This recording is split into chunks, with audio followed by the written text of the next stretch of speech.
Hello everyone, welcome to From the Star Wars Home Video Library. I'm your host Nathan B. Butler, author of A Saga on Home Video, and this is Q&A number 13 for this little sub-series here of From the Star Wars Home Video Library. I will say I apologize, it feels a little washed out probably over here on the side color-wise, possibly. Trying to get some sunlight in here instead of just the overhead lights this time, and it's, you know, kind of a hazy day here, I guess, in the Atlanta area. What we're looking at this time is any questions that were asked back in the comments for Q&A number 12.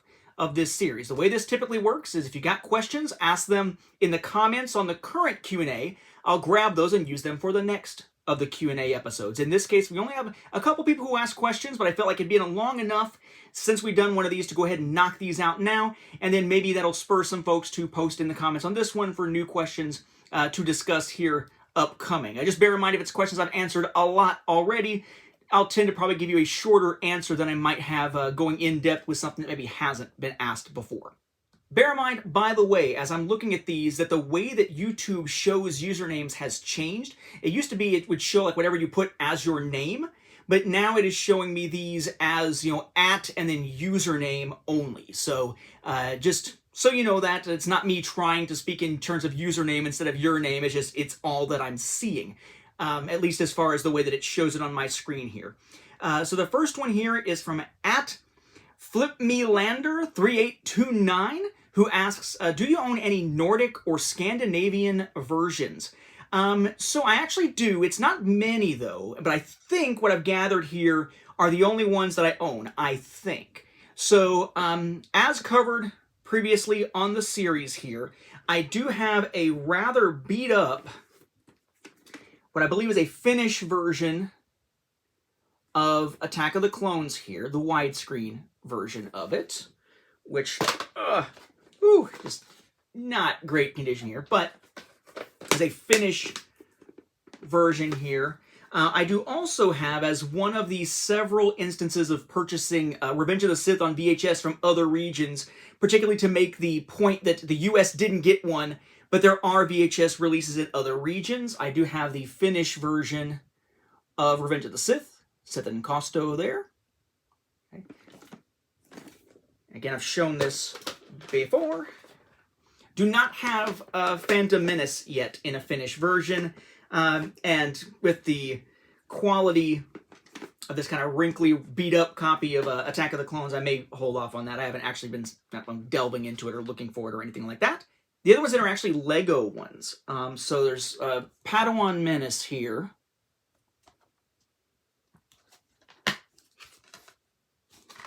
And then, because in the US, we didn't actually get the full Yoda Chronicles, we got basically a DVD that had the first two of the original Yoda Chronicles, and then all of the new Yoda Chronicles, leaving out Episode 3, so American viewers would need to find some way to get their hands on an Episode 3 to be able to have the full collection in physical form. You could get that sort of one-off little like bonus DVD from Austria/Germany, but then in the Nordic countries, you actually got the actual series here. So episodes 1 to 3, the entirety of original Yoda Chronicles, and then 4 to 7, which is going to be the entirety of the new Yoda Chronicles. And I have the little insert in there upside down. But yeah, so I do have some. It's not many. And you know, it's just not something I typically hunt down, primarily because a lot of times if I'm going to buy something, I'm going to probably find it on like regular American eBay, the American version of eBay. And a lot of times international stuff won't come up, or if it does come up, it's stuff in which, you know, the shipping is just going to cost so much that it's not really worthwhile getting. Usually if I'm looking for something from a particular region, I'll go to that region's eBay and see if I can find someone who ships internationally. It just makes it easier to search. So I think that's all that I have, and I believe it's Finland as the originating country, and I believe Denmark as the originating country for those. So a few.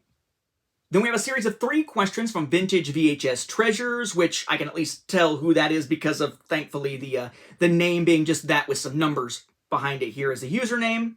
3 questions. Number 1. With Bob Iger back in charge at Disney, do you think that we might start seeing any new physical Star Wars releases, particularly the Disney Plus shows and a US release of the foreign 4K trilogy sets? That's these over here, there, in like the blue and orange and red that we saw previously that has no US equivalent yet. Sorry in advance for being another person to ask this repeatedly asked question in a different form. So I probably would have said no had it not been for a recent report that apparently Disney is perhaps eyeing physical media more than they were before because of financial losses compared to projections in the previous year or previous quarter. I forget what it was. So it seems as though he is leaning a little bit more towards the idea of more physical releases and the revenue from that rather than relying entirely on streaming. What form that will take, we do not know, but given that there's such a big draw for content here, I could see it going either way, right? Some just reissues of Star Wars stuff yet again, or finally getting physical releases of stuff that is streaming only. It seems like there might be a little bit of a consternation is not the right word, just a little bit of a wariness of continuing to put their eggs all in the one streaming basket, with the idea that eventually the streaming draw drops of older content. Like you might be able to entice people to sign up to jump in and watch Mandalorian Season 3, but probably only if they've already seen like 2 and 1, as opposed to somebody being like, I held off on watching Mandalorian and signing up for Disney Plus when there was only 2 seasons, but now that there's 3, hell yeah, I'm in. The draw kind of changes when it's not something brand new and shiny, so to speak, or Beskar-laden shiny. So I would imagine in this case, that's probably something they are seriously considering based on some of his previous comments. Although for me, I actually really liked their April Fool's Day gag. I'm recording this on April 2nd. April Fool's Day was yesterday. They actually had some website, I forget what it was. It wasn't actually Disney, but there was some website that was making the April Fool's Day gag that not only are they thinking about physical media again, they're going back to laser discs. Yeah, not so much, but still something funny for those of us who are into home video stuff. Number 2. I've heard that earlier copies of the 1993 Definitive Collection Laserdisc box set from the US have some manufacturing issues which include the following. Disc 2, Side 3 of The Empire Strikes Back missing 7 seconds of footage, the booklet listing the incorrect chapters for the audio commentaries, the individual disc jackets for the 3 films falling apart due to using weak glue to hold the jackets together, and the discs themselves were also prone to laser rot. Would you blame either rushed manufacturing or lack of quality control as the reason why the earlier copies had so many defects? Gotta be honest with you, I'm not terribly versed in that era of Laserdisc manufacturing. I wasn't paying attention certainly at the time. I would have been in, middle school? Late elementary school, maybe, 93?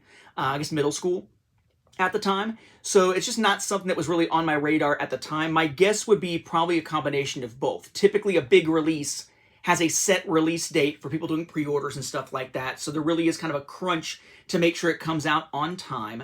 But yes, regardless of whether it was done because of crunch or because of a lack of quality control, the fact that the issues existed at all suggests a lack of quality control in some form. So I would kind of go for it's either quality control or it's both, rather than it being just a timing thing, like a rush type of thing. And then he does ask as a follow-up to this, number 3, this is a continuation of my previous question. How would one be able to tell the difference between an earlier copy or a later copy of the Definitive Collection box set? As far as I know, there isn't a way. Someone can correct me if I'm wrong. I'm not terribly versed in the different printings of it. I know there are the various issues, the primary one being the missing few seconds of Leia welding and stuff on the Falcon before Han comes in and, they kiss and everything. As far as I know, there's not an easy way to tell. You would have to actually look at the disc to determine whether it's in there. Kind of like right now, apparently they're finally starting to take some of the 2020 discs with the 2019 McClunky edition cuts on DVD and or Blu-ray and actually put them into the black border cases in the US. Not a big deal in other places. They didn't get the black borders until later. In the US, we got the black border ones in 2019, so they had the previous versions of the films in it. Now, apparently, they're swapping them in, but there's no way to tell unless you actually open those items, which makes that a pain in the butt. I haven't even tried to start tracking that kind of crap down at this point, assuming that what we're hearing about that is accurate, which it does seem to be based on a couple of separate reports from individuals in the community. I think it's another of these cases where it's sort of buyer beware. Know that you're not sure what you might be getting. You just got to try and see. The easiest way to tell, though, is the Leia seconds being missing from that disc. All of mine appear to be the later fixed ones that I have. I have the one set. I had a previous set that I wound up giving away or selling off. I think I did that to another set, too. And then I do have some individual like spare discs from Matt Fry that are sitting in my closet at this point. But none of them are missing those extra bits and pieces here. I don't think they ever fixed the track listings. I believe that, if I remember correctly, the track listings are accurate for Japan, but not for the US. I don't think they ever actually fixed the track listing stuff, because that would have meant reprints of the actual booklets to go in them. I know at least mine still have the same kind of issues that you would see otherwise, which I detail in great detail because, again, I wrote it down so I didn't have to remember, right? They're not in here right now, but certainly in a Saga on Home Video 2nd edition, Volume 1, I go into great detail with that stuff. But yeah, as far as I know, there's not an easy way to tell the difference. It's just kind of a buyer beware, take your shot kind of a thing.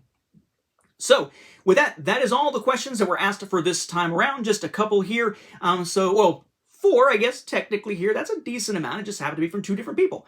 So if you have any questions for the next of these, make sure to put them in the comments for this one. I will not answer any comments in the comments for this video unless you specifically tell me you want me to answer in the comments, not in the next video. Otherwise, I will hold them, and in the next Q&A, I will grab questions from here to use for that one. So at this point, we'll wrap up this episode. Thank you for watching, and may the Force be with the home video viewers.